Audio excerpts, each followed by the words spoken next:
Well, hello everyone. My name is Kate Wildrick, and I have been working with the Aquaponics Association now for a few years. And so I serve as a senior advisor and also a liaison with community building. And I'm really excited to spend my morning with Sergeant Mac McLeon with the Texas prison system. He and I had a chance to meet at our last conference in Hartford, and he won my heart when I've listened to his presentation about how he was bringing aquaponics into the prison system.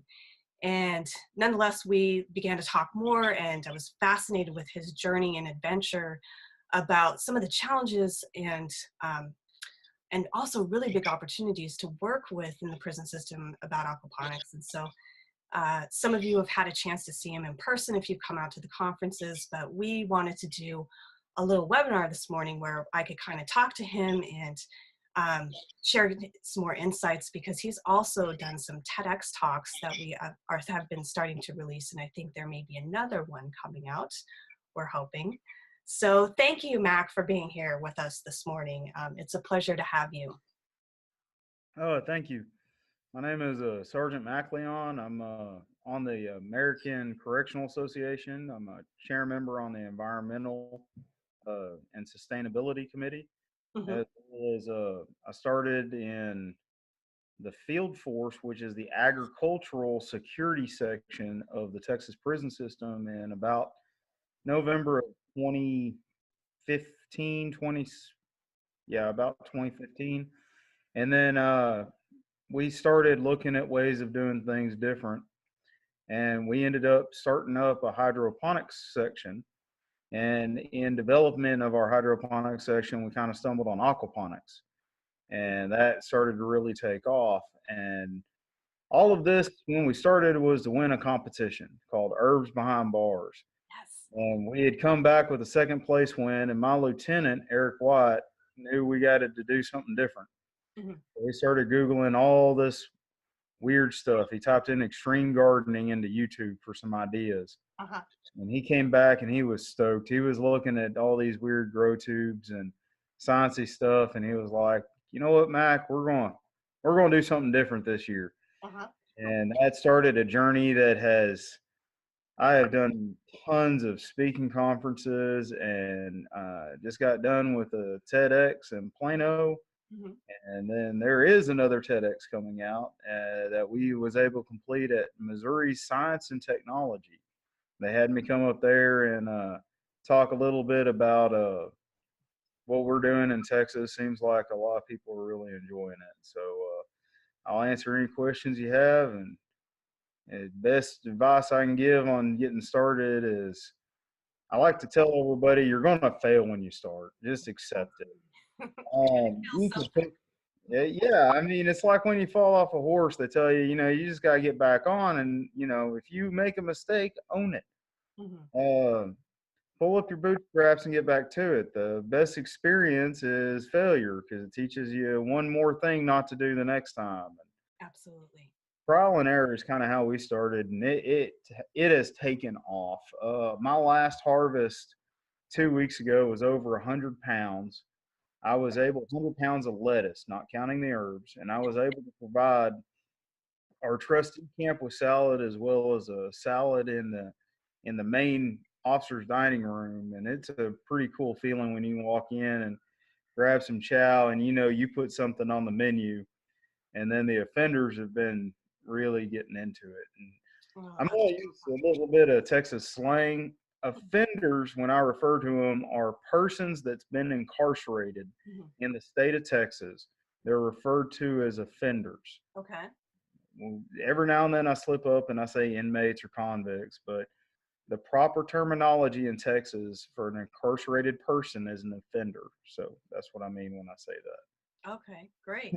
Well, let's dive in, because I think there's some really good questions that have come up and stuff. So I'm really curious, if you can kind of just help us understand more about like the size of the system that you have, kind of like the footprint, and also like how much it produces. And it sounds like you also have hydroponics that's also part of it, and maybe some in-ground gardening that's going on. So maybe you can tell us a little bit more about the size of your system and like how it's kind of working together. Okay. So when we got started, we didn't know much, and all we had to go off of was a couple of YouTube videos. The school of YouTube, yes. Yes, the school of YouTube. A lot of good ideas out there. A lot of ideas that people are making claims that we just couldn't replicate where we were at. Yeah, And one thing we had a lot available to us was a lot of PVC, yeah, and started an NTF system, a nutrient film system with some PVC that was left over. We had a bathtub as a water reservoir and a pool pump. yep, Uh, we did about 30 something plants, a grow tube, 4 grow tubes, 200 maybe plants in our very, very first system. sure. It did well. It did a lot better than we thought because we was growing at kind of the end of our winter season, and Mhm. all of our systems right now, except for one, is outside. Um, we developed that out and grew it out, and well, it's doing good. So what are you gonna do? You're gonna add to it. I mean, it's the bug you get. Hey, this works. Okay, let's do it again. Yeah, And our next system actually improved upon it, but we noticed that the more plants we had, the more expensive it was to run a hydroponic system because hmm, I had a 200. We got rid of the bathtub. By the way, it makes a horrible water tank. Great grow bed, but yeah, horrible water tank. uh-huh. And we took what they call an IBC tote. That's an intermediate bulk container, and we sunk it into the ground. Well, that's 250 gallons. So hydroponically, I'm looking at 2 to 3 pounds, sometimes 5 pounds of nutrient solution to fill that one tank. That's only going to last maybe a month or 2 months. Sure. Well, our next system was about 390 plants, and since then we've actually built it out to 492 grow sites on Okay. that one system in tubes plus a media bed. And we were looking at ways to reduce cost, and it seemed to us that aquaponics kind of fills that void. I'm not buying nutrient solution, I'm buying fish food. Mhm. And fish food is not that expensive. A year's supply for me is like 60 bucks. Yeah. So we started off with some catfish and some brim. We didn't know a lot about filters. We learned a lot about filters after we started. Uh-huh. So right now, currently, there are 4 systems. Mhm. We have 3 hydroponic systems, and we have 1 aquaponic system. Okay. Uh, our aquaponic system was outside, and it contained, rough estimate, 500 plants because it's kind of hard to gauge how many plants are in that media bed because we swap them out pretty regularly. Mhm. We ended up moving our aquaponic system into a greenhouse. Right now, I want to say there's about 60 or 70 plants in it. It's now springtime in Texas. We're about to move that system back outside, and we'll keep the system inside. So during the winter months and when it's really cold, we don't have the resources to really heat the water. So we shut down the aquaponic system and move it inside. When it warms back up, we move it back outside, and then we go back to growing about 500 plants out of it plus the 60. So you're looking at 580 plants, 600 plants aquaponically, and about 1,000 to 2,000 plants hydroponically. Okay. It's our current footprint right now, and it takes up uh, 80, 90 feet. Mhm. It's not big by maybe 20 feet. I mean, it's not a big area. And we have current plans we're building in conjunction with Windham. We're in the process of getting greenhouses that will have 2 greenhouses that are, I think, 20 feet by 80 feet that we'll be adding to the system. Excellent. So we get to see some of that progress. We're hoping to cut ground on that in uh, August, the earliest that I've told we'll be able to actually cut ground for the greenhouses. Wonderful. So this is kind of interesting because one of the things that you and I've chatted about is, that one of your goals and measures and metrics is to produce a salad a week. So can you share a little bit more about that? Because this kind of is going to take us into some interesting follow-up questions, as you know. So why salad a week? Well, see, we started growing herbs because we were in this herb competition called Herbs Behind Bars. and we wanted to have something unique that was different. Yeah. And uh, basil and thyme and mint and oregano, all these herbs grow awesome Yeah. hydroponically and aquaponically. I mean, it's like weeds inside a system. It's just blowing up all over the place. And we wanted a food dish, like an Yeah. actual something you can eat. And when we were looking around, my lieutenant came across this lady in Australia called the lettuce lady. Hmm. And a lot of these systems we see everybody doing, they're doing either spinach or lettuce or some type of leafy green. Well, lettuce is unheard of in a prison setting. I mean, you don't ever really see a salad on a prison menu. And Hmm. we needed a goal. So, what's a simple goal? Well, a goal is just a question you ask yourself, can you do it? So, we needed a clear, defined challenge for ourselves. Hmm. So, we asked ourselves, what would it take to actually to provide a salad a week within the walls of a prison system? So now we have a clear defined goal. So we already had systems in place, but how would we need to expand it and work towards that simple goal? And then Sure. we started asking ourselves, well, how much would this save? Mhm. Well, I don't have direct figures on how much it saves, but in building these systems out, we're growing herbs, so that's your dressing right there. Now we're doing something about lettuce, and recently we started doing something about cucumbers and tomatoes as well. If I'm gonna have a salad, it's gonna be a good salad, and I want to eat it. And we're steadily building towards that. Right now, our last lettuce harvest was about a week or 2 weeks ago, and we did right at 100 pounds. Mhm. We did 100 pounds of different varieties of lettuce, so it looks like one of those really expensive salads. You got your reds and your greens, you got your Asian greens and your Asian celeries off in there, chopped up and put in, and that allows us to have a clear set standard that we're trying to work for. Mhm. Turned out a whole lot of people like that challenge. Yeah. What would it take to grow a salad a week? So we've been contacted by a couple of schools. Palestine High School started trying to build towards that challenge, as well as the Sustainability Prison Project kind of got on board a little bit, and they issued the challenge to prisons all over the state of Texas, as well as all over the nation. So then we started getting feedback, and it's exponentially blown up. I can't tell you we grow a salad every single week. Our systems right now, we don't have the greenhouses up, but Mhm. we are actively growing. And in the months that we are actively growing, we are producing right about a salad every 2 weeks right now. And we're at one of the largest units in the state of Texas. The way we do it is, one department will get a salad a week, and then the next one, a couple of weeks later, the next department will get enough to do a salad for theirs. So it kind of rotates around.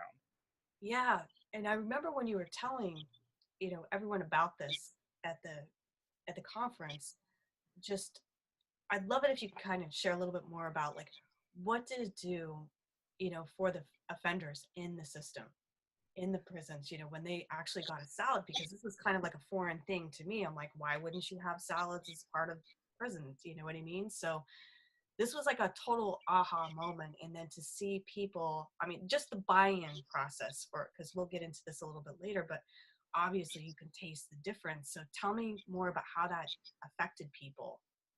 Well, we're in a real agriculturally rich section of Texas. So we don't have a lot of issues that you would have in an urban area about no access to fresh food. Mhm. But where we live at, lettuce just doesn't really grow on the ground well. It's a more or less a cold weather crop. And I we actually did a kind of a little bit of a grow test just out of our systems, and we took about 5 acres and planted lettuce out. I was able to produce more in my system than came out 5 acres planted in the ground. It just doesn't do that Wow. well here. Yeah. I think they were able to harvest maybe 300 or 400 pounds, and we can knock that out in a month. So my area is much more small, but Mhm.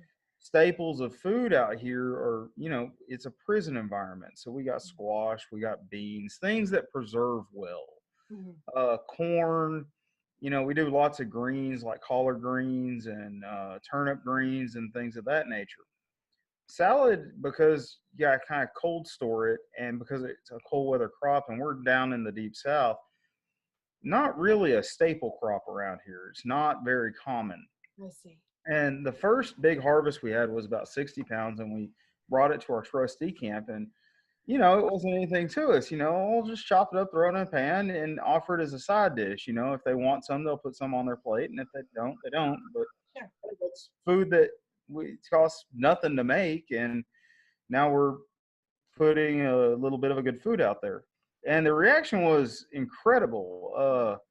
And talking to some of these guys have been locked up when they were like in their early 20s. They're coming from an inner city environment. They've eaten fast food most of their lives. They've never really had fresh food until they came to a prison. Mhm. Fresh food to them was veggies out of a can. Never really tasted it. And once they came to a prison, we're growing our own food. So they got to taste that fresh food, and then testing a fresh salad was like a eureka moment. It's like, oh, this is why everybody on the TV show eats salads, and this is what everybody's talking about on the radio. And some guys who've been locked up for 10, 20, 30 years, it's just not something on a prison menu. They haven't eaten it in 10, 20, 30 years. Yeah. And it really got the offenders excited on developing it. And it's not one of those where when you're looking at it and you're looking at prison, people are going to make mistakes in their lives and they're going to get locked up. We're not trying to give them super gourmet food, but at the same time, if they're growing it themselves, developing it themselves, then give them a little bit of, stuff from their own hard work. Let them taste the success of the system. Yeah. And as a prison guard or as correctional officer, Mhm. I work in the field, so I work in an agricultural section. But one thing to remember with correctional officers is we're going to eat the same thing the offenders do. So if I'm doing a 12 or 16-hour shift, I'm out in the middle of nowhere. I can't hop in my car in my 30-minute or 45-minute break and go to Starbucks or go to McDonald's and grab a bite to eat. Mhm.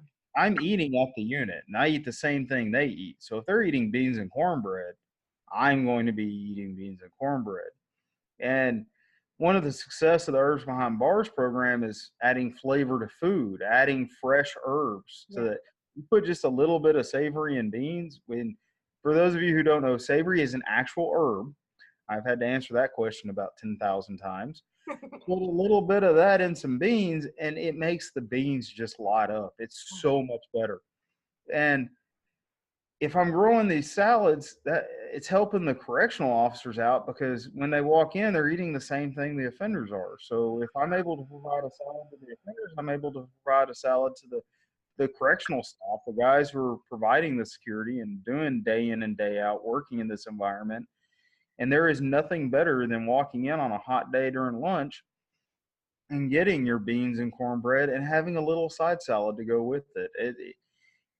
It's lightened up the mood for not only the offender population but also the correctional officer and the staff's view of healthy food.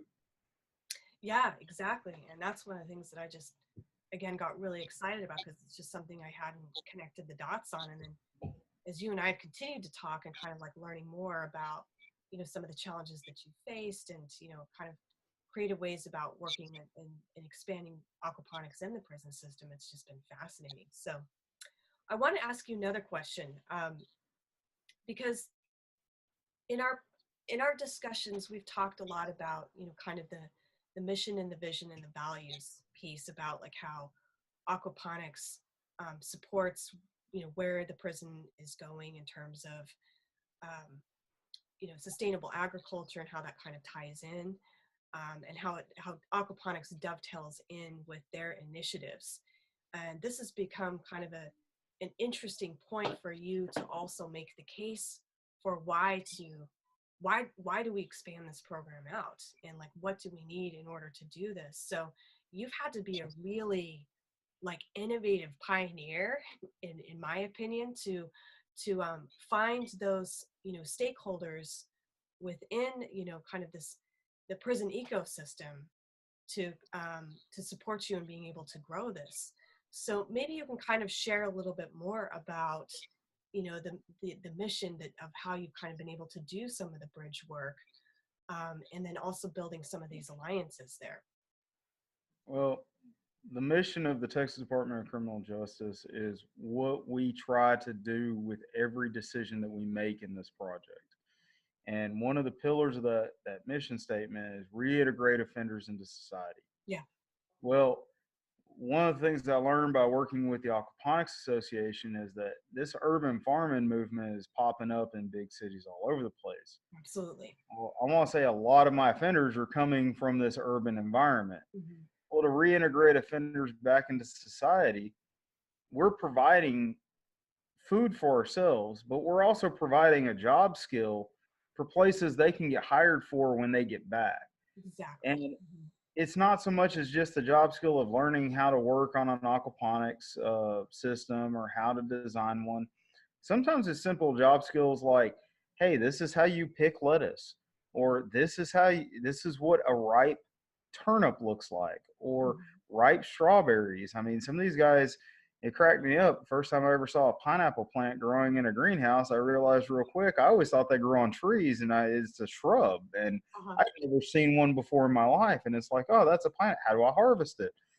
Things like that, we're giving job skills. And it's not so much as the job skills of just learning a little bit about horticulture. Some of it is learning landscaping. Aquaponics is starting to pop up in landscaping. Absolutely. So we're teaching offenders about environmentalism, about different types of horticulture just within this one system. And we're teaching them a little bit of science, and we're giving them a way of being able to express themselves a little bit creativity. But Well, what's really interesting is that I've worked in the human resources and organizational development field for like a good 15 years, and also in um, food manufacturing and production. So this is a really interesting thing for me to kind of see. Like, I mean, we actually had grants that we could take advantage of for training through the Department of Labor, as we brought in offenders to train them, in job skills and stuff like that. And I could definitely see where there's opportunity, especially with this emerging green industry of aquaponics playing a significant role in that. Because, like you said, in the urban centers where there's food deserts and people are really looking at how to be able to create sustainable food infrastructure, this isn't going away. And also with, more and more people thinking kind of creatively and out of the box there, and also being aware of our changing climate, um, there's a lot more room for innovation to happen. So I think there's a huge potential for, producers and community-based organizations that are interested in doing aquaponic ventures to partner with offenders to help grow this green industry. Wouldn't you say that that's some of the things that you're also kind of seeing the opportunity for? yeah, I've been seeing a lot of that. Windham School District has been developing working relationships to secure offender jobs when they get out. And one of the deals that they've been looking real hard at is landscaping, and Mm-hmm. partnering with various landscaping firms to secure employment. Mm-hmm. And one of the things that I've seen is landscaping are getting real big, especially in like urban areas with water gardens and things of that nature. And edible food landscapes. That's another one that I'm seeing up here in the Pacific Northwest really taking off, and also down in the West Coast. They with them, they've been starting to really look at hiring offenders who already have the job skills. Some of the offenders that's gone through our program has gone on to earn degrees in horticulture and agriculture, and some of them have started taking advanced coursework via mail to further their own education in getting these jobs that are more, in demand. Yeah. And with edible landscaping, I actually, in January of this year, I spoke in front of the American Correctional Association on edible landscaping and urban farming within prison systems. That's one thing that we've been actively doing at our unit. Was all of our flower beds have some flowers in it, but you have 20 different types of basil in there. It makes it really look good, and at the same Oh, time, you go harvest it later on. That spiller, filler, and thriller technique of pots we've been doing with mainly herbs, thyme and rosemary and things of that nature. oh, wow. So you walk around our prison, it doesn't really look like a resort, but at the same time, every little flower bed that you see Yeah. typically has some type of edible in it that we grow out on a regular basis. Um, and this is, again, providing job skills. It's providing them a way of getting employment. Because one of the things I like to think about is a lot of offenders are going to get out. They're going to do their time and they're going to be released from prison. They're going to need jobs. And I would rather have them growing a garden than cooking meth. And sometimes it's about as simple as that. I mean, give them the skills, new skills, and some of them would surprise you. They get out, they find employment, they don't want to go back to prison. They have a way of putting food on the table, both by growing the garden and by actually working in landscaping, or even if they go into manufacturing or welding or something like that. Some of them find a hobby that sticks with them for the rest of their lives. And again, it's only helping in this environment. Mm-hmm. Oh, that's so awesome. Yeah, I love seeing kind of the connections there because we're just like on the cusp of all of this kind of stuff going boom. But Yeah. continuing on, I have just a couple more questions for you Okay. because you've shared some war stories with me about how you've had to, take those failures and mine for the successes to be able to continue building your vision. Because one of the biggest challenges that you have is access to resources, um, Mhm. in terms of being able to fund and scale it. And I would love for you to kind of illuminate and help our members and our audience also understand some of your challenges and to illuminate that and how you've actually had to kind of hack it by, developing these creative, partnerships and stakeholders, finding out who can assist you along the way. I Yeah. just think it's so fascinating if you can share some Well, of those stories. when we started, we didn't know what we were doing. I mean, like I say, a bathtub makes a horrible water tank. Yeah. That's a tried and true method. Everything goes into it. We took IBC totes, we sank them into the ground. I would love to tell you it's because of all the science stuff. It's geothermal insulation, and it makes a perfect sump tank from its location. I don't work with the nicest people in the world. I sank it in the ground and then put a lid on it and locked it to make sure that nothing happened, because I don't work with the nicest people in the world. Mhm. Media beds are awesome, but there's two problems with the media bed. One, you need gravel or some type of neutral media to put in the media bed. Mhm. We don't have that. It's logistically very difficult to get something brought into the prison like that. Mhm. We use a lot of raft systems, and that's a security point of view. I can lift a raft and look under it and make sure nothing's hiding in the media bed, or not the media bed, but the raft bed. One of my favorite things when we were learning, I didn't know a lot about filters. So, we knew that the plants only filter out so much, and you had to really separate that solid waste from the liquid waste when dealing with aquaponics. So our first filter was a hairnet, our very first one. We figured we'd just put a hairnet on it and that would, pick up a lot of it. What we found is a hairnet with about 8 rubber bands doesn't still hold up to the amount of water we were pumping through. So we were scratching our heads, and we have a lot of socks in the penitentiary. So I went to laundry and got a bag of socks, and we popped the sock on the end of the pipe, and we had to explain to the offenders, now once a day, pull the sock off and put a new sock on the thing. And laundry got really upset when they started getting bags of socks filled with fish poop Yeah. sent back to them to be cleaned. And when we told them, don't put them back into circulation, just wash them and give them back to us. Yeah. And that we started killing fish off, and I have assassinated many fish by accident. And in that process, we started working with a doctor out of Texas A&M, Dr. Joe Masotny. And he's kind of like the go-to I need help because I did something stupid guy. And when we started working with him, he was explaining to us how solid separators and biofilters work. And, he gave us the names and numbers of all these manufacturers that do it.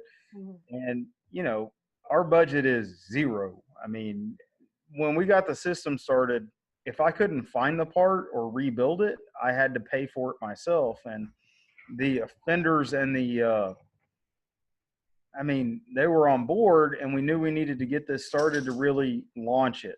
Yeah. So the lieutenant and myself invested for things that you just can't find, like air pumps, water pumps. Well, I didn't have $1,000 lying around for a fancy filter. So we started looking at how to do it. And one of the ways we did is bacteria need a large surface area. Well, I had a 55-gallon rain drum. I put some chain bags, which is a plastic mesh bag in it, and ran air to it. Well, that served as a biological filter. Mm-hmm. A solid separator was a 5-gallon bucket inside a barrel, and I cut the bottom off of that 5-gallon bucket. In Texas, one of the things that everybody loves to point out when they see it is I couldn't afford a sunshade, and the grass grew under our trampoline better than everywhere else in the yard. So when someone threw one away, the lieutenant had it taken to the unit, and we cut it up, and our sunshade is an old trampoline. And just things like that, we've had to kind of work angles to kind of figure it out. And then all that comes with new problems. See, problems are new opportunities, but a lot of times a problem, when you solve it, creates new problems that you never thought of. Yep.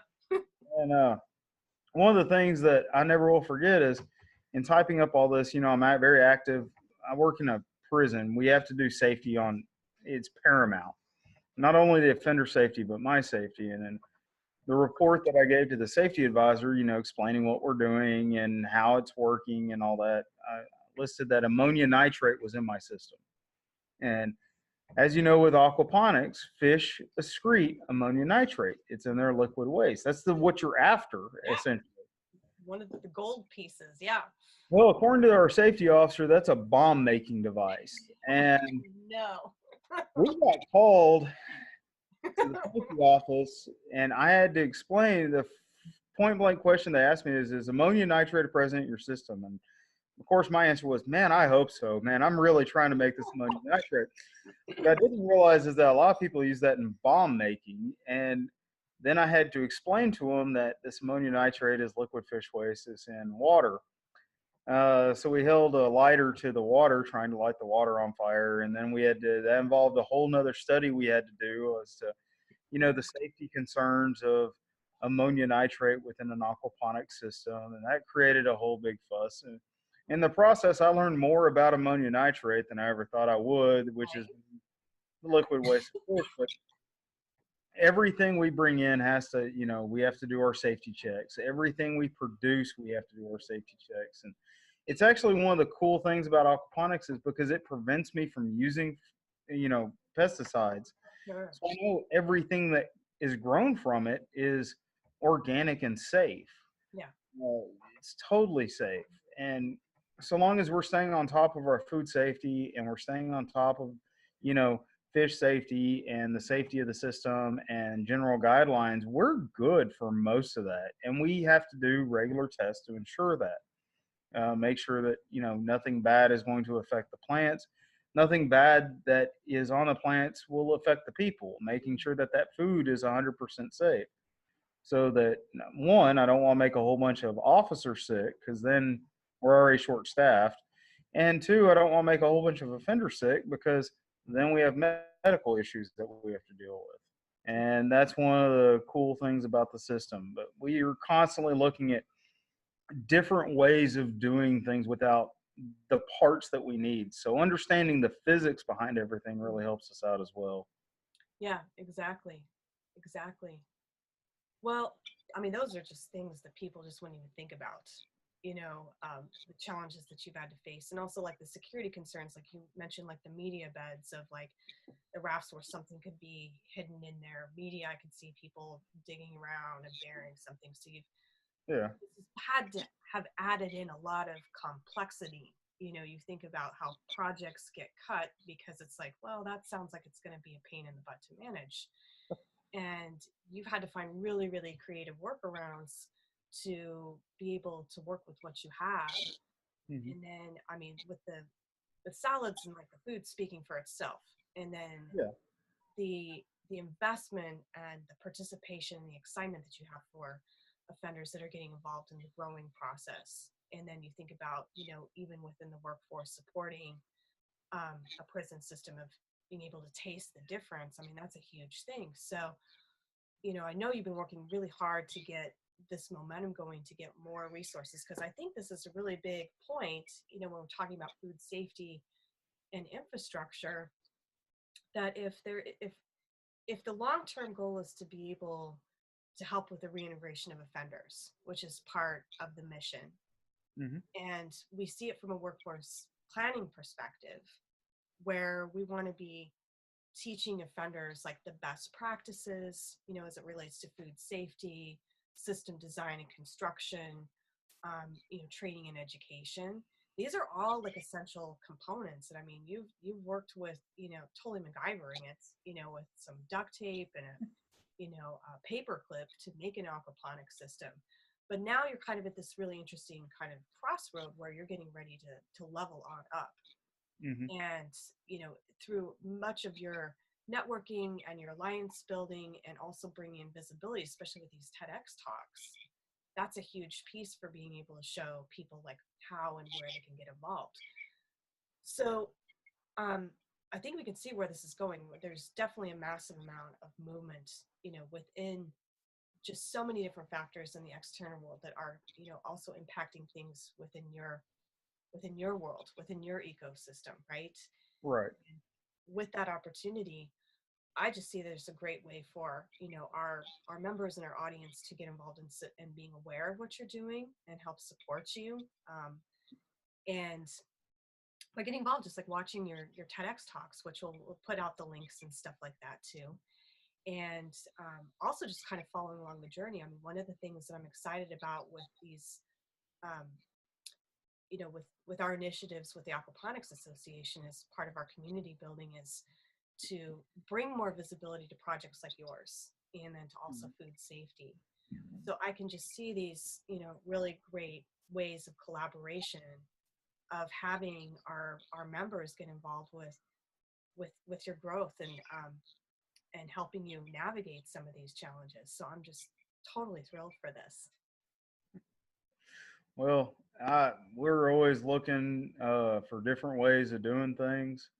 Uh, with the initiatives from Windham School District that's on board with us, Mhm. we're looking at really growing it out. There's over 100 prisons in the state of Texas alone. Yeah.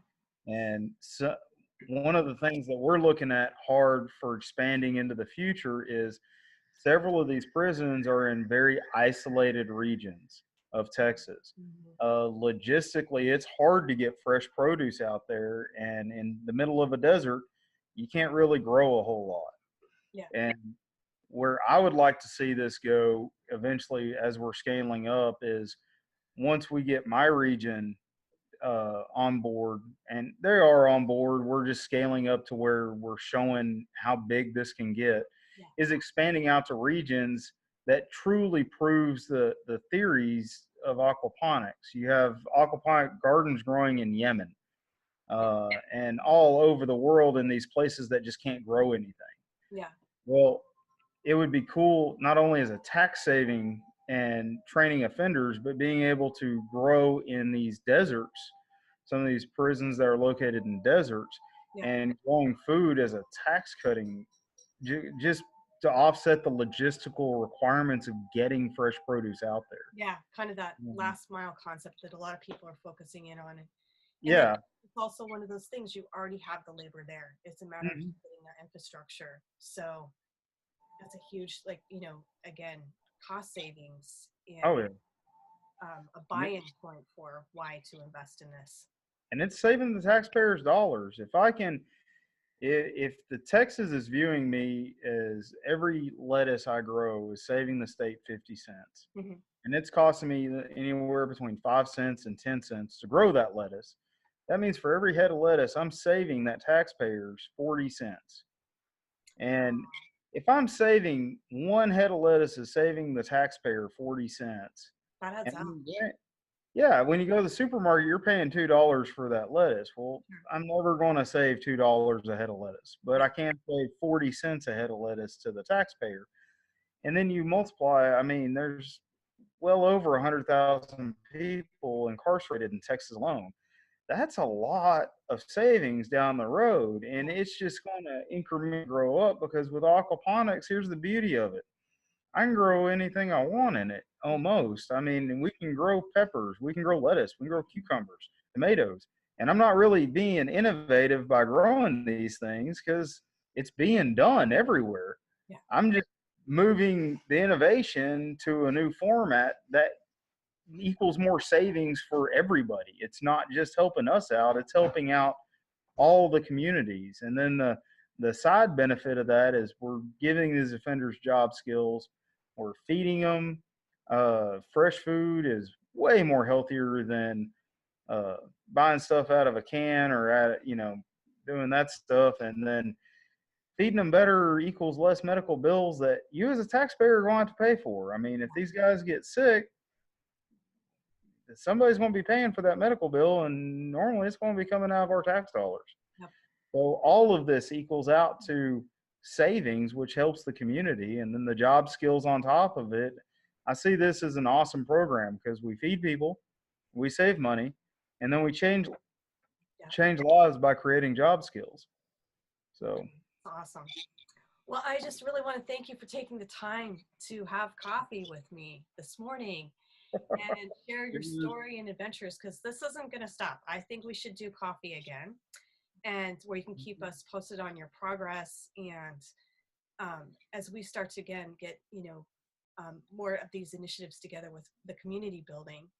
And I know that you're submitting a proposal for this year's conference at KSU. So we'll be keeping an eye out for that too, because I think this, again, would be a wonderful thing to have our members and our community get involved with and support and help bring this out more, because again, there's just so much opportunity and it's a win-win-win for everyone. So I really want to thank you for taking this on I know it's been a long journey for you and a wild ride. I still come back to your initial screen picture of you riding a bucking fish, and you're there with your hat like in the air at the Hartford conference, which was epic. And because it must totally feel like that for you, just learning a completely different new skill and then having to navigate everything to get it to where you've gotten to is just absolutely incredible. yeah, we just finished out 2 TEDx talks, one in Plano, one in Missouri. I'm looking forward to the conference in Kentucky. The conference right before that one, I'll be speaking in Boston, Massachusetts at the American Correctional Association, the ACA. And in January, I presented in front of them on urban landscaping and the integration, kind of like an intro to hydroponics and aquaponics and things, how they can incorporate that in the prisons. This next talk will be only aquaponics. It will be the development of greenhouses and aquaponic systems within prisons across the United States. Wow. Because it's not just my unit that's doing this for my prison, and it's not just my agency. Agencies across the United States are getting on board with this at a level that a lot of people don't understand. And most people don't ever really think about the prison. You go get your Starbucks and see that guy on the news, and it's like, oh, he's going to prison. But you don't think of what actually goes on in a prison. And there's a whole green movement taking place in prisons that's going right under the nose of everybody. And at in our future, our next ACA conference, we'll be addressing that to a very, very large scale. Wow, that's amazing to see that be brought out. So we're really excited to stay in touch with you and support you and learn more about how we can get involved, because the fire's already been started as far as we can see. It's just helping people understand more about why they should get involved, how this is again a win-win. And I just again want to thank you for your time this morning. So I look forward to staying in touch. Well, have a good one. Look forward to having coffee with you again. Sounds great. Thanks. All right.